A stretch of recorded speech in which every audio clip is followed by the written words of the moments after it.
Just briefly, you know, the timing of this is actually very good, in a sense, because Man United are on an upward trajectory.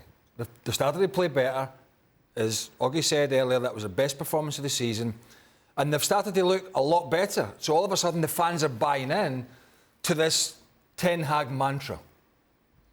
Had the results continued in the manner in which they started the season, maybe the bulk of the fans would have went on Ronaldo's side.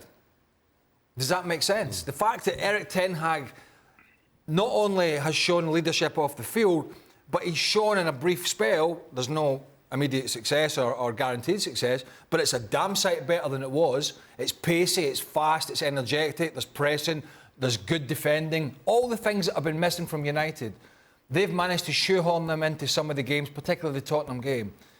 So that gives him even more power, even more standing, that he can say, look what we're trying to achieve. This is the road that we're on, and I do not need this guy derailing it. But had it come at a time when they were struggling and he was treating Ronaldo in this manner, I think quite a lot of the fans and media maybe had turned on him. Let me also just say, Mark is far kinder to that statement than I was. That was not a step down by any measure.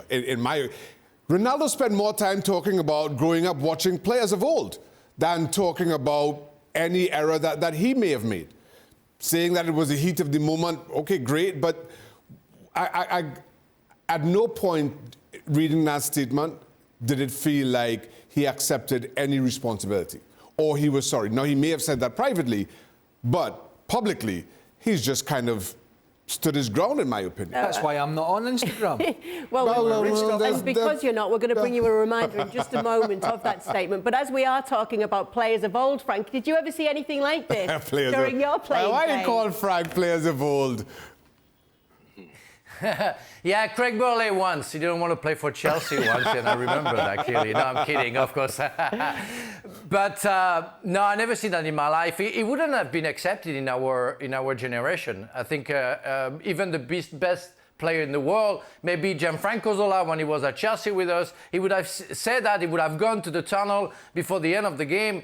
He would have had a very nice reception, in the dressing room after the game. That's what it is. But I think we didn't talk about Luke Shaw's comment when he talked about Ten Hag, saying that the guy was right to put him out of the field because he wasn't good at the beginning of the season. And he says something that we have to read between the lines when he said, what is good with Ten Hag is when you're not good, you don't play.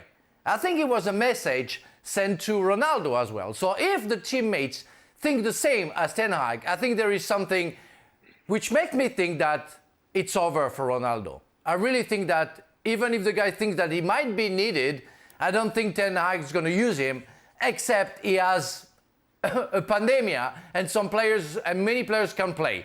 But he will try to avoid playing Ronaldo, is what I think. And only Ronaldo fans won't agree with me and won't agree with Ten Hag's decision, because at the end of the day, enough is enough. You had a warming, you do it a second time, you don't even recognize that you made a mistake. You just say, I'm here for the team. No, you're not here for the team. What you did is unacceptable, and you wouldn't be forgiven by the coach, because the coach he has a pride, and the fans, also the Manchester United fans, won't accept what you just did because it's unacceptable. Well, thank you very much for watching ESPN on YouTube. For more sports highlights and analysis, be sure to download the ESPN app. And for live streaming, premium content, and let's not forget as well, ESPN FC 7 days a week. Subscribe to ESPN Plus.